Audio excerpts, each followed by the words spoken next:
সম্মানিত দর্শক,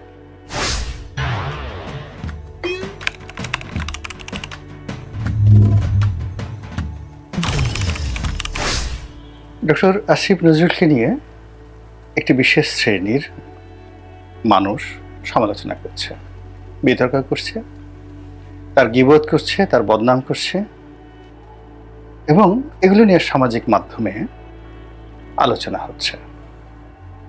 এখন ডক্টর আসিফ নজরুল কি করবেন? গীবতকারীদের কথা শুনে বা এই সামাজিক মাধ্যমে তাকে নিয়ে যে তোলপাড় হচ্ছে, এগুলো শুনে দেখে তিনি কি গলায় দড়ি দিয়ে মরবেন? আর তিনি যদি সেই কাজ না করেন, তো যারা এই কাজ করেছে তার বিরুদ্ধে যারা বিষোদ্গার করছেন, তারা কি সেখানে নিজেরা আত্মহত্যা করবেন বিষ পান করে, যে এত কষ্ট করে করলাম, এই লোকটার কিছুই হলো না, আমরা মশা মারার জন্য এত কামান দাগালাম, কিন্তু আলটিমেটলি এখন মশা তো মরল না, এখন আমারই মরতে হবে, কামান নিজের দিকে দিয়ে দিলেন। তো এই জিনিসগুলো নিয়ে মূলত আলাপ আলোচনা করব, অনেকটা স্যাটায়ার না, বাস্তবতার নিরিখে। এখানে আপনাদেরকে একটা কথা বলি। ফার্স্ট থিং হলো, আমাদের সমাজে দেখবেন মশা, মাছি, কীট পতঙ্গ, তাদের কাজই হলো মন্দ জিনিসের উপরে পড়া, মন্দ জিনিস দেখা, মন্দ জিনিস শোনা। আবার ভালো ভালো প্রাণী যেমন প্রজাপতি, কোনো অবস্থাতে আপনি তাকে ফুলের বাইরে নিতে পারবেন না, ও ফুলই দেখবে। আপনি রাজহংস, কোনো অবস্থাতে তার গায়ে কাদা লাগাতে পারবেন না, আল্লাহ তাকে ওইভাবেই তৈরি করেছে। তারপর এই যে প্রকৃতির যে শিক্ষা, এই শিক্ষাটাকে আপনি যদি বাস্তব জীবনে আনেন, আপনি দেখবেন এই সমাজে অনেক মানুষ আছেন এখন পর্যন্ত, সেই মানুষ যারা মন্দ কথা শুনেন না, মন্দ জিনিস জানেনই না, তারপরে দেশে কি হচ্ছে তার যেটা প্রয়োজন নেই এই খোঁজ খবরও রাখেন না। আর কিছু লোক আছে যার কোনো কাজকর্ম নেই, সে বসে বসে সারাদিন গীবত করছে, খারাপ কাজ করছে, মন্দ কাজ করছে, তারপরে শেষে অপ্রয়োজনীয় সময় ব্যয় করছে। এরকম একটা বিশাল শ্রেণী রয়েছে। আবার তার সঙ্গে সঙ্গে কেবলই মাত্র ভালো কাজ নিয়ে ব্যস্ত আছে, এরকম লোকের সংখ্যাও কিন্তু এই বাংলাদেশে কম নয়। আপনি এই সমাজে যেমন চোর আছে, ডাকাত আছে, গুন্ডা আছে, বদমাশ আছে, তার সঙ্গে সঙ্গে আবার অলি আল্লাহ আছে, গাউস কুতুব আছে, পীর আছে, মাশায়েখ আছে। মসজিদে যাচ্ছেন, নামাজ কালাম পড়ছেন, নিজের কাজ করছেন, নিজের খাবার খাচ্ছেন, মানুষকে সহযোগিতা করছেন। এবং আশ্চর্য ব্যাপার হলো, এরকম অনেক বড় শিক্ষিত পণ্ডিত ব্যক্তি আছেন, তিনি 30 বছর 40 বছর মহল্লায় থাকেন, কিন্তু তার মহল্লায় যে একটা ছিনতাইকারী আছে তিনি জানেনই না। আবার ওই ছিনতাইকারী দুনিয়ার সব মানুষকে সে গীবত করে, কিন্তু ওই যে সম্মানিত লোকটা, তাকে দেখলে সে কিন্তু সালাম দেয় এবং কেউ কারো খোঁজ খবর রাখে না। তো এই যে সমাজে, এই সমাজটা হলো যে যেই রকম সে সেই রকম জিনিস খুঁজতে থাকে এবং সে সেইভাবেই পেয়ে যায়। আপনি যদি একজন নেশাখোর হন, পৃথিবীর যে শহরে যান, যত পবিত্র শহরে যান, সে গয়া যান, কাশী যান, মক্কা যান, মদিনা যান, সেখানে গিয়ে আপনি আপনার সমপর্যায়ের মন্দ লোক আপনি খুঁজে পাবেন এবং আপনি একে অপরকে চিনতে পারবেন। আবার আপনি যদি ভালো মানুষ হন, পৃথিবীর সবচেয়ে দরিদ্র খারাপ একটা জায়গাতে গিয়েও আপনি ভালো মানুষ পেয়ে যাবেন। এবং যেখানে মানুষ নেই, সেখানে সঙ্গী হিসাবে আপনি প্রকৃতির কোনো প্রাণী বা বৃক্ষ, এমন কিছু আপনি পেয়ে যাবেন যেটার উপর আপনি নির্ভর করতে পারেন।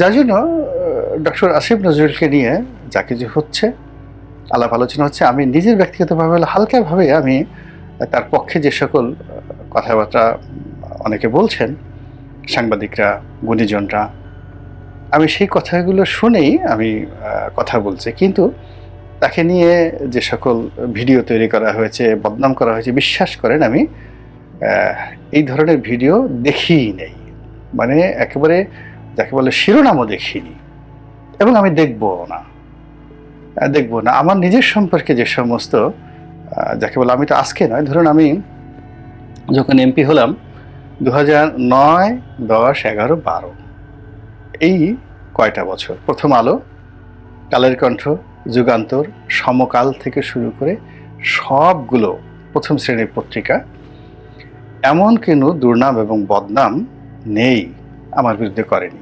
বিশাল ভাইয়ে বাহিনী আছে, তারপরে টিয়ার চুরি, কাবিখা চুরি থেকে শুরু করে এমন কোনো অপকর্ম নেই আমি না করি। সন্ত্রাস, মস্তানি, চাঁদাবাজি, এই পুলিশের অমুককে মারি, তারপরে শেষে ওসিকে এটা করি, ডিসিকে এটা করি, এই সমস্ত জিনিসগুলো ওই সময় পত্রিকা যারা পড়েছেন তারা মানে আমাকে একটা দানব হিসেবে মনে করতেন।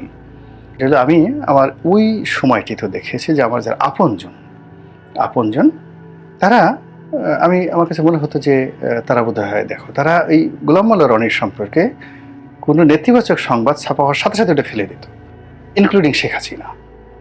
লড়াই করার, সংগ্রাম করার যে একটা শক্তি এই প্রতিকূলতার বিরুদ্ধে চলে আসে।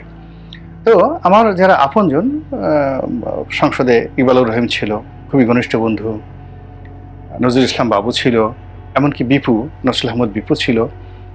মানে কোনো দিন তারা বলেননি যে আজকে তোমার বিরুদ্ধে এই পত্রিকায় এই রিপোর্টটা ছাপা হয়েছে। এবং আমি একদিন জিজ্ঞেস করলাম যে এই বাবু বা ইকবাল, আমার যে বিরুদ্ধে যে রিপোর্টটা ছাপা হচ্ছে, তো ওরা বলে যে না, তো আমরা দেখি নাই, কখনো দেখিনি।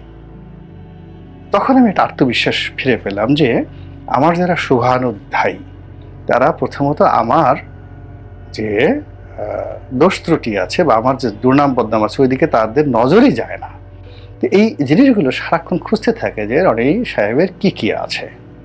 তো একইভাবে ডক্টর আসিফ নজরুলের যারা পর্যায়ে না, তারাও কিন্তু এইভাবে খুঁজতে থাকে আসিফ নজরুলের কি আছে।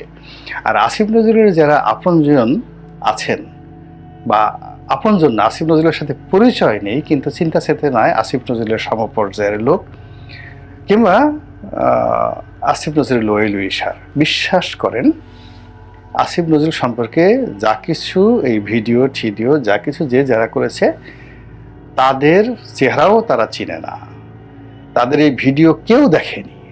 যারাই দেখেছে এরা সবাই দুর্বল চিত্তের এবং আসিফ নজরুলের পর্যায়ের লোক না। এরা কখনো আসিফ নজরুলের সাথে এক টেবিলে বসে খাবে না, এক টেবিলে বসে আলাপ আলোচনা করবে না। কেউ দেখেনি। আসিফ নজরুলের যারা আপনজন পর্যায়ের লোক তারা এই জিনিসটা দেখেইনি। তারা এই আমার মতো শুনে তারপরে এইভাবে তাকে ইন্সপায়ার করার চেষ্টা করেছে বা তাকে বলার চেষ্টা করেছে, কিন্তু কেউ দেখেনি। ফলে কি হচ্ছে, এই ধরনের যে অসামঞ্জস্যকর যে ঘটনাগুলো ঘটে, এতে করে যারা প্রতিপক্ষ তারা কখনোই লাভবান হয় না, বরং বেজলেস হয়ে যায়। তারা তাদের যতটুকু আছে ততটুকু হারিয়ে ফেলে। আমি আমার এই জীবনে আপনি চিন্তা করেন, যখন মানুষ আমি একটা উদাহরণ দিই। প্রথম আলোর মতিউর রহমান সাহেবকে আপনার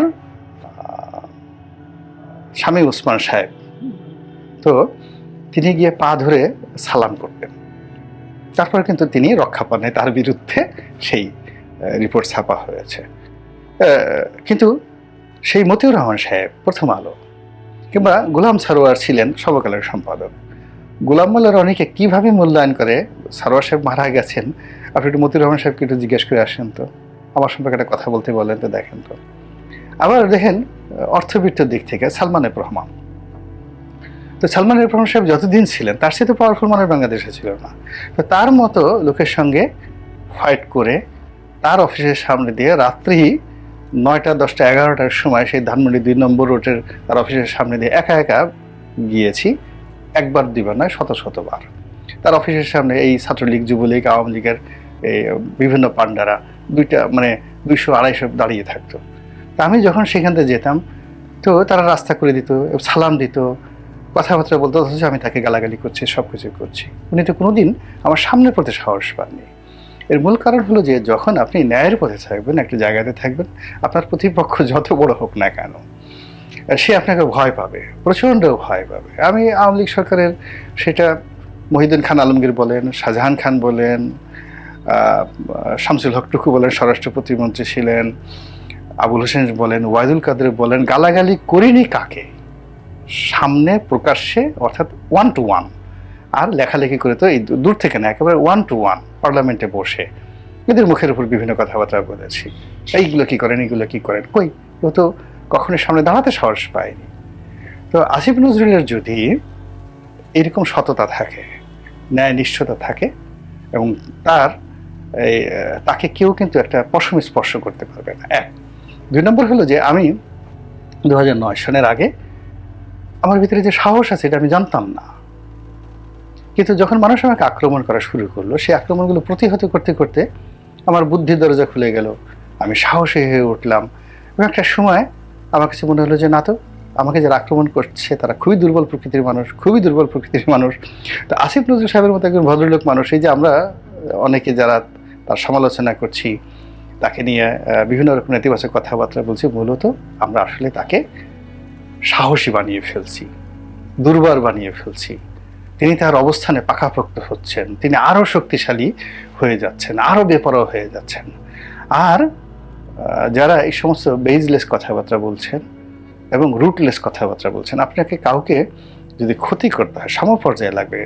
আসিফ নজরুলকে ক্ষতি করতে হলে আপনাকে ওই ক্যাবিনেট আসিফ নজরুলের চেয়ে পাওয়ারফুল লোক লাগবে, আপনাকে সরাসরি ডক্টর মোহাম্মদ ইউনূসের মতো লোক লাগবে, আপনাকে সেনাপ্রধানের সাহায্য লাগবে। এই মুহূর্তে এই দুজন ছাড়া, সেনাপ্রধান এবং আসিফ নজরুল সাহেব, মানে ডক্টর মোহাম্মদ ইউনূস ছাড়া আসিফ নজরুলকে কিছুই করতে পারবেন না কেউ। বাইরে থেকে আমরা সারা দিন কাঁদতে কাঁদতে যদি চোখের পানি ফেলে পড়ি, গড়াগড়ি করে যদি আমরা নিজেদের গায়ের চামড়া খুলে ফেলি, তবুও আসিফ নজরুলের কিছুই হবে না। মধ্যখানে আমাদের যারা আমরা এই কাজ করতে যাই, আমাদেরকে বিষ খেয়ে মরতে হবে, এবং এটাই বাস্তবতা। আল্লাহ আমাদের সবাইকে হেদায়েত দান করুন এবং হেফাজত করুন। আসসালামু আলাইকুম ওয়া রাহমাতুল্লাহি ওয়া বারাকাতুহু।